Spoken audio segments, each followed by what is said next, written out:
Well, welcome to week 2 of Back to the Community. How you guys doing? Everybody doing good? It's good to see everybody. My name is Kevin. I'm one of the pastors around here. I hope you had a great week. In fact, specifically, I hope you had a great Back to the Future day. No one likes the movie? Yeah, a couple of you? All right, the rest of you are lame. But we are having a little fun celebrating, the movie Back to the Future predicted what it would look like here in 2015 in October. And what we wanted to do was kind of take that idea and talk about how for every one of us, the best way forward, the best way into our future, for you individually or for us as a church, is to go back to the community that we were created for, to go back to how we were originally designed to live in community with one another. And so if you missed last week, we kind of set this concept up talking about how God, in and of himself, is community. And then he created us to be in community with him and in community with one another. In fact, we read this verse from the creation story about how it is not good for you and I to be alone. And even though we all know that being in community is difficult, that we all annoy one another a lot, we're still designed for it. In fact, at the end of our lives, as we talked about last week, the two things that we will hold dearest will be our relationship with God and our relationship with godly people. And so much of our life, so much of the quality and the direction of our life is determined by those two relationships. And so last week, as we began the conversation, we looked at the community of just friendship, of the relationships and the gift that they are to us.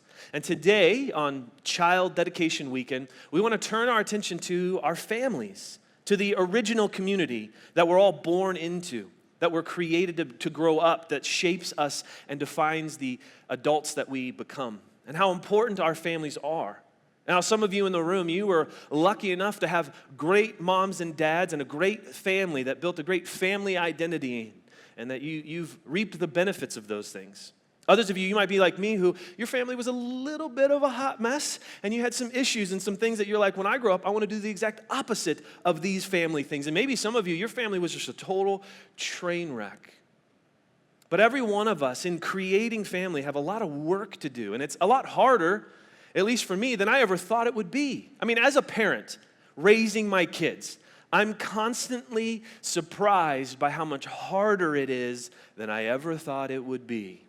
Leading a family, I feel like I'm just guessing all the time. Like it's just like a big experiment I go home to every day. I'm just pretending to be a dad and pretending to be a husband. I'm just making stuff up as I go, trying to do a good job. Because raising my kids, it's not like it was when I was a kid. It's not what I pictured. And you know what? It's definitely not like what TV taught me. I mean, TV has done us no favors in regards to family relationships. If you're like me, I grew up watching the Huxtables, and they were so happy that even no matter how mad they were still funny, and their dad had great sweaters, and by the end of every episode, everything was always fixed. Or maybe you grew up with the Brady Bunch or the Leave It to Beaver family or some other TV show, and inside of 22 minutes, no matter how grave the problem, the family had it all resolved and everything was fine. That is not how it is.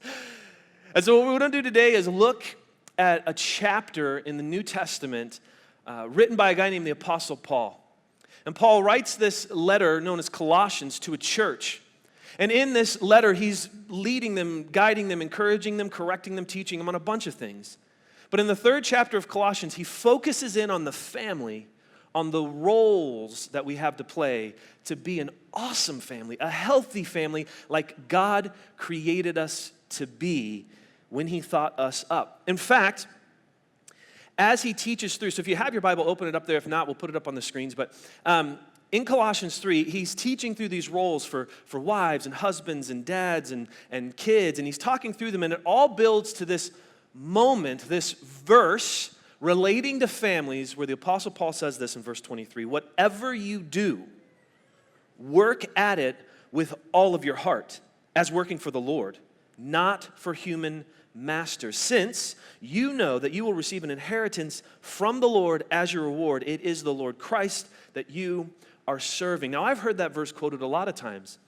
And out of context, it sounds like the Apostle Paul's just talking about our jobs, like our careers, go work and work as if we're working for the Lord, use our gifts and talents. But he's talking about our families, that you and I have a call on our lives to do the work of being a great family.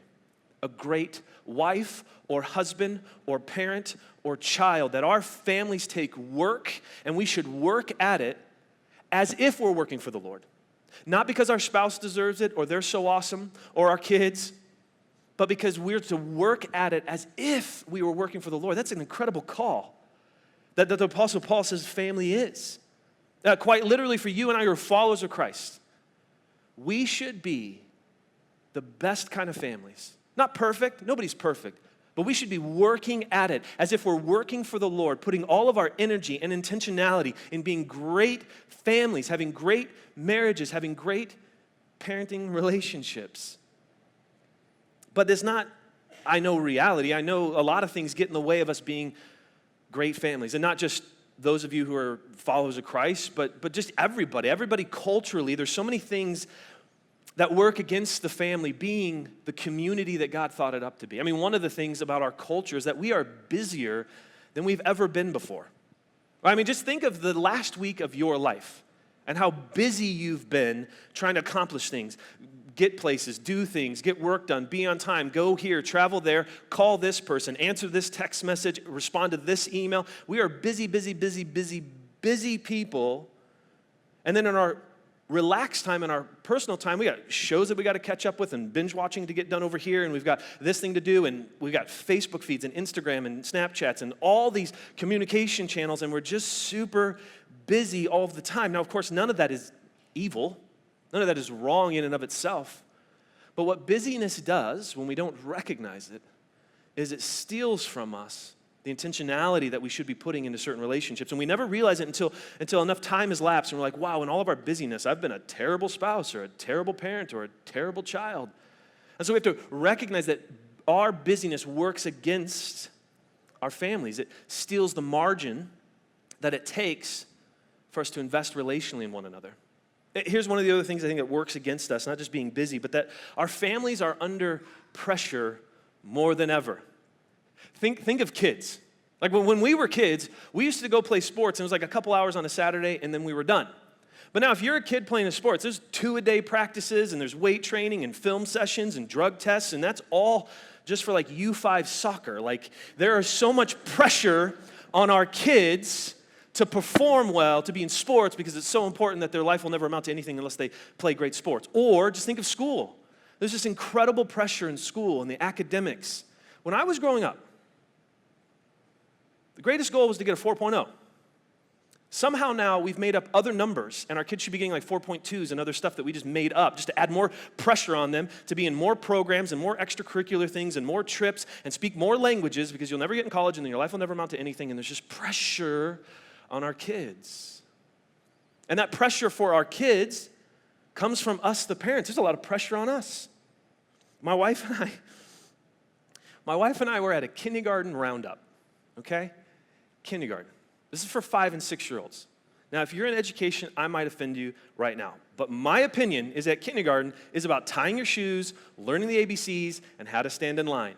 And this teacher is orienting us all on what kindergarten's all going to be about. And I'm like, who cares? I don't even know why we're here. Like, I'm just going to send my kid to you and teach him stuff, like whatever. And then this mom raises her hand to ask a question. And I can't even make this up. Her question was, kindergarten, remember this. How many languages will my child be learning? And is it too young for them to run for student council? And I was like, what are you smoking? Like, what language? They're going to still work on learning this language, English. Like, what are you talking about? How many languages are they going to learn? It's kindergarten.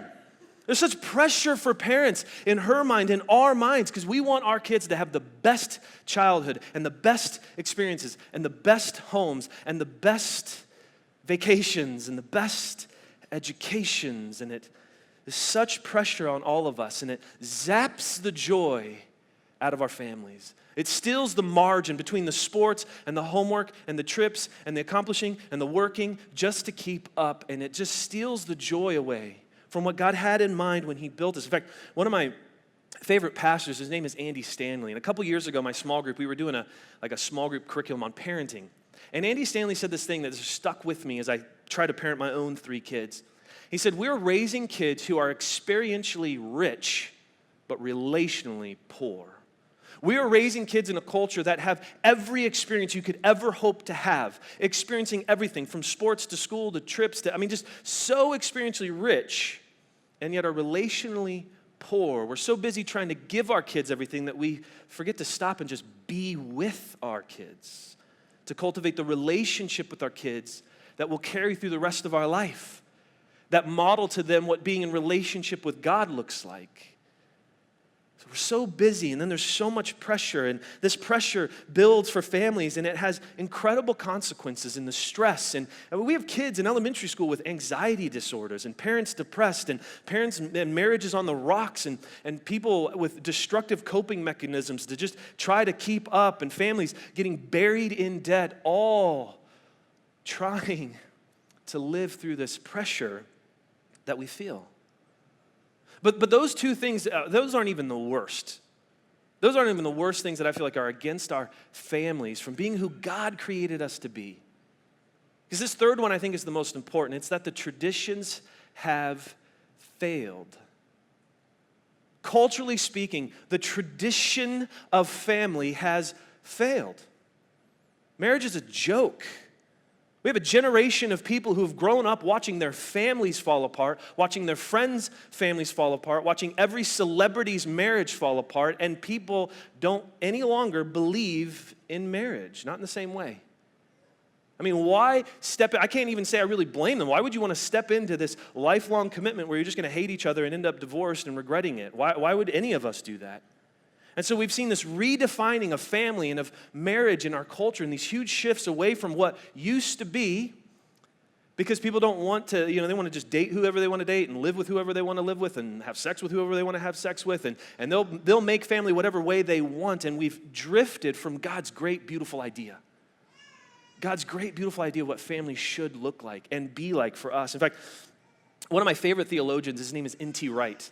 And he's a current guy. He still lives over in Britain. Super smart dude. If you're into reading smart guys, his name's N.T. Wright. Look him up. But he was talking about this chapter of Colossians, and he told this analogy that I think helps paint the picture for you and I to understand what's going on.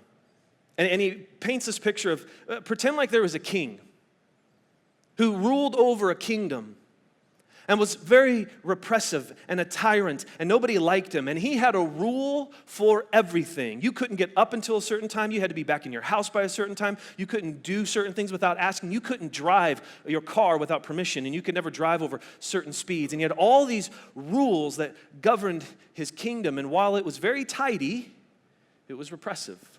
But one day the king died, and the people were jubilant. They were excited. Out with the old, the traditions, and the rules, and the repressive. Let's do whatever we want and live in whatever kind of freedom we define. And the very first day that the king died, two guys, one guy got in his car to drive, and another guy got in his car to drive. And they end up getting in a car accident, both on the same side of the road. And the one guy gets out of his car mad at the other guy and says, "You can't drive on this side of the road." And the other guy goes, "Yes, I can. We can do whatever we want. You're just referring to the old traditions and the old rules. Now we are free to drive where we want and how we want and do as we want." And in that moment, for any observer of that car accident or those two men, you realize that while yes, rules and principles and codes and laws can be used to repress, that you and I are far more free in the rules that guide us and govern us than the chaos that exists without them. And that when God created community, He had guiding principles for it. When He created you to live your life, He had guiding principles that are not about traditions, and they are not about just a bunch of rules of how you can't have fun, but they are your design to have the fullness and the freedom of life. There's another pastor named Timothy Keller. And he was talking about this exact thing one time, and he said, just like fish swim in the ocean, and the only way a fish can really have the full freedom of swimming anywhere they want in the ocean, they have to stay in the water. Just like for a bird to experience the full freedom of flying in the air anywhere they want, they have to understand and respect the laws of gravity and understand the physics of flight. That our rules, the design that God has for us, these guiding principles for our family, bring about greater freedom if we live them out. And so as we read these verses from Paul, We're going to walk through them, and then I'll give you a little bit of a homework to walk away with and wrestle with in your family relationships. But as I read these, Paul is talking to a first century culture, very different from ours. And as I read them, I promise you, one part or all of this is going to sound to you very old-fashioned. That was written for Little House on the Prairie and the Waltons. Like, that's for my grandma and grandpa, and that worked for them, but not for us. And I'm not arguing for tradition. I'm arguing for what Christ designed us to be, and that is what Paul's talking about. And what's awesome as we read this is, as crazy as this is going to sound to some of you, maybe all of you, it sounded just that crazy to the people that he first wrote it to, because it challenged every tradition and every cultural norm for them back then as well. So we'll read starting in verse 18. And Paul's calling them, and he's calling you and I as people who live in response to Jesus, his death and his resurrection. He made everybody equal. Now, this is no longer about Jews and Gentiles and who's in and who's out, or young or old, or any of that. This is about all of us, every one of us, men and women, equal in the eyes of Christ, our worth settled forever. Now let's be great families, and here's how Paul lays it out. Verse 18. Wives, submit to your husbands as is fitting in the Lord. Okay, nobody walked out. Good. Some of you ladies are beginning an email to me, and I promise to read half of it. But this is what the Apostle Paul calls, that wives are to submit to Christ by submitting to their husbands. And submitting is a word that's been misused and then culturally domineered, and all kinds of issues have related. But coming back to this, not about traditions, not about who did it right or wrong, Paul calls wives, submit to your husbands as is fitting for the Lord. Because remember where he leads to, that we work at this. This is your mission, as if you're working for the Lord himself. And then he turns to the dads in verse 19, or to the husbands. He says, husbands, love your wives and do not be harsh with them. Now, some of the wives are like, that's it? Like, all you have to do is love me? Like, I'm a treat. And we all agree with you. This is the verse, as maybe revolutionaries, the first verse sounds to us, post-women's suffrage. This verse, culturally, was revolutionary. This verse, calling men to love their wives, to not speak harshly to them, was the opposite of everything that their society, everything that their culture supported as normative, because men were dominant, period. Everything in society was built around that. And men viewed women and children similar to the way they viewed their livestock. They were objects and things that helped them accomplish things. Wives have kids, specifically sons. Sons grow up and take over my name and my inheritance. And Paul is calling them to see their wives not as objects, not as what you've been modeled, not as what you see as normative, but see them as Christ sees them. Love them. Love them and cultivate a relationship with them. So then he turns to the parents, or to the kids. So he talks to wives and then husbands, and then he turns to kids in verse 20, and he says, children, obey your parents in everything, for this pleases the Lord. And no matter where you were in the first two verses, we're all back, right? Don't tell me how to act, but certainly tell my kids to obey everything that I say. We're all on board. This will become your new favorite family Bible verse to memorize. Kids, obey your parents in everything that we ask. This is pleasing to the Lord. Put that as a screensaver on their iPhones. Print it out in magnets on your refrigerator. Put it everywhere. And what I love about this verse, though, that kids play an important part in creating a great family. Cultivating character in our children, our relationships with them, builds a great family, and that's God's design, and that's his purpose. And then Paul turns back to the men and the fathers, and he says this in verse 21, fathers, do not embitter your children, or they will become discouraged. Paul turns back to the people culturally who hold the keys to power and calls them not to leverage that over the women and over the children, but rather to do the opposite of that. To do the opposite of everything that they thought they understood, to lay down the traditions of his culture and lay down their old life and to pick up this new way of living, loving, and serving your wife and your kids and organizing your family And this is the picture that Paul paints of what an awesome family is. That an awesome, strong, great family has nothing to do with the car that you drive, or the quality of the home that you live in, or the education that your kids receive. It has everything to do with wives submitting to husbands, husbands loving your wives, kids obeying your parents, fathers not embittering your children. It's that simple. Have a great day. Just kidding. One of my favorite things about Jesus is he says, hey, there's two great commandments. Love God with everything you are. Love your neighbor as much as you love yourself. You and I can spend the rest of our life just trying to understand that and live that, period. It's so simple and yet so profound to learn to love others as much as we love ourselves. Can you imagine loving someone the way you love yourself? Can you imagine being that other-oriented, self-sacrificing? And yet that is the call that Christ puts on every one of us in our families, as we talk about today, in the community and our relationships in our homes. And I know some of you are thinking, have you ever met my husband? Have you ever met my wife? Have you ever met my kids?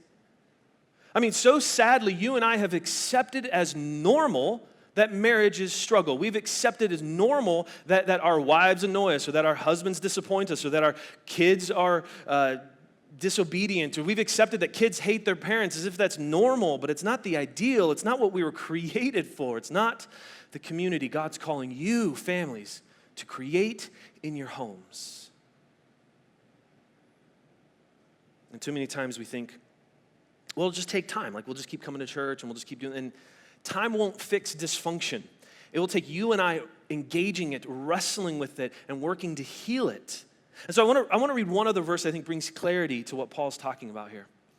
Because Paul talks about the roles inside of our families in a couple different places. One of them is in Titus chapter 2. It's a great chapter. You should read it this week. Another is in Ephesians chapter 5. Another great chapter. You should read it this week.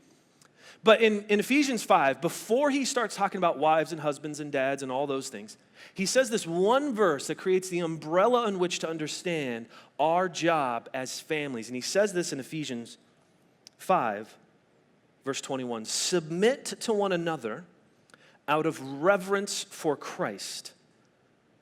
He's talking to everyone, not wives. Submit to one another. Every one of you submit to every other one of you out of reverence for Christ.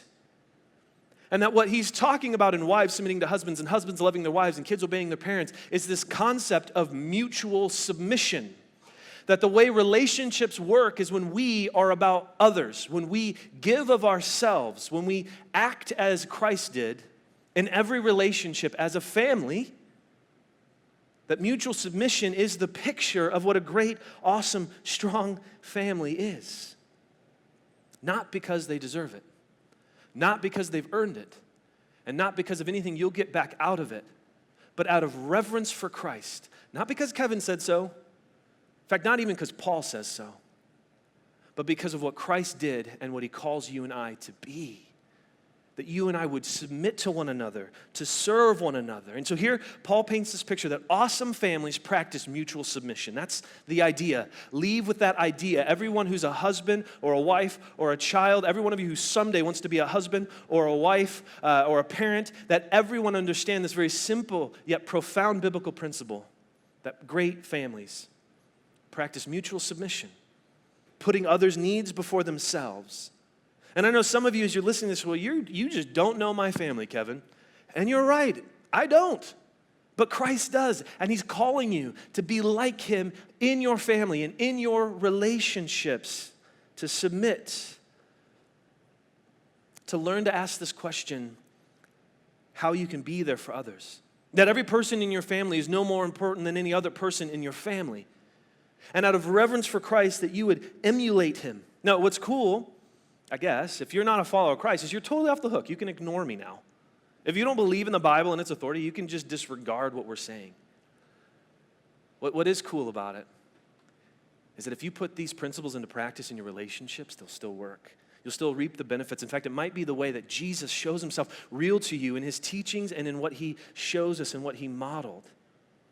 But if you call yourself a follower of Christ, you have to reconcile this to your life, this calling of what Christ did on a cross and what you are called to do in every relationship that you have, specifically in your families. And so to make it as simple as we can, I want to give you one question that you can just ask yourself every day, that you can just wrestle with every day, that you can learn to ask the members of your family every day. Here's the question. What can I do to help you? It's that simple. What can I do to help you? If you're a junior high, like middle school, high school student, imagine you walk in to your parent who's maybe working in the basement or the kitchen or the garage, and you ask them the question, what can I do to help you? You should probably have 911 on speed dial because they might just pass out. And you don't ask because they might raise your allowance or extend your curfew. You ask out of reverence for Christ of how you can serve your parents. Parents, what if you asked your child, what can I do to help you? Now I know you're probably thinking, everything I do is helping them, right? You got up at 4 a.m. and did their homework and packed their lunch for them. I am not talking about creating and enabling little entitled monsters. That's not what we're talking about. I'm talking about the motive behind the reason that we help our kids. So many times, if I'm honest, many of the times that I want my boys to behave when they're at school is because I don't want to deal with it. I don't want to deal with talking to the parents and having to deal with, I don't want to deal with that. So just behave. The reason I want them to come home and just get their homework done is so that I don't have to worry about it. I don't have to think about it. I don't have to try to remember how to do math. You just get it done. It's a selfish motive, not a how can I help you, how can I turn you in to a man someday that I'll be proud of? How can I cultivate in you the character to behave and to do work and to be independent for the right reasons? How can I help my kids? Ladies, if you were to ask your husband, how can I help you? You'll get one of 3 answers. The first one is a very immature middle school kind of answer about the bedroom. Guys, don't do that. The other 2 more common answers that you'll get and how you can help them is they'll say nothing or they'll say I'm good. And the reason we say that is because we feel like we have to be able to do it all. And even though you know that's not true, and actually we know that's not true, we want to be the provider and the protector and the hero, but we can't always. And in hearing you ask that question is a way to help us remind us that we're on the same team and that you're willing to shoulder the stress and the burden and the responsibilities of the family that we're working to create. Men, if you were to ask your spouse, if you're honest, you're kind of scared to ask this question because you're afraid of the endless list that will follow how you can help them. What it means is when you step into a room where your wife is working feverishly to take care of something, that you don't turn around and walk away. That you don't fake a work phone call. But instead you engage and you serve and you love and you lay down your life like Christ did for you. You will shock them. It's such a simple question. And I know there's still kind of pushback.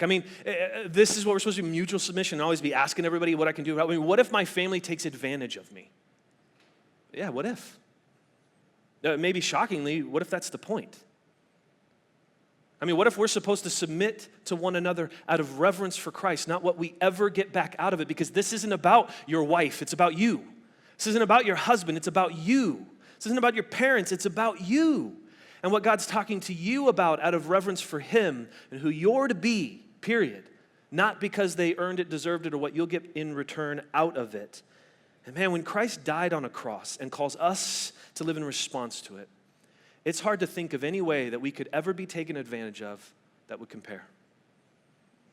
And let's be honest. The problem with most of our families is not that we have too much, how can I help you? How can I help you? The problem, we have too much you're here to help me, make my life easier. It's not the way of Jesus.